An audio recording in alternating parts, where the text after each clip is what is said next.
আসসালামু আলাইকুম ওয়া রাহমাতুল্লাহি ওয়া বারাকাতুহু।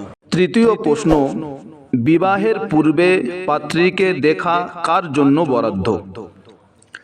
এ ব্যাপারে আমি বলবো, বর্তমানে বিবাহের পূর্বে পাত্রী দেখা প্রথায় পরিণত হয়েছে। বিবাহের পূর্বে বর বন্ধু বান্ধব, দুলাভাই, খালাতো মামাতো চাচাতো ভাই ও আত্মীয় স্বজনদের নিয়ে পাত্রীকে দেখে থাকেন। কোনো গায়ের মাহরাম নারীকে এমনভাবে দেখা কোনো মতেই জায়েজ নেই। তবে হ্যাঁ, হাদিস পাকে কেবলমাত্র পাত্রের জন্য পাত্রীকে দেখার অধিকার দেওয়া হয়েছে। সেই সাথে পাত্রের আত্মীয় স্বজনদের মধ্যে মহিলারা পাত্রীকে দেখতে পারে।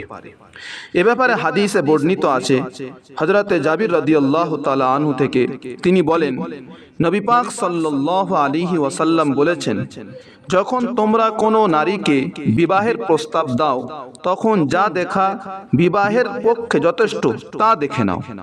এটি মিশকাত শরীফ 2972 নম্বর হাদিসের মধ্যে লিপিবদ্ধ আছে।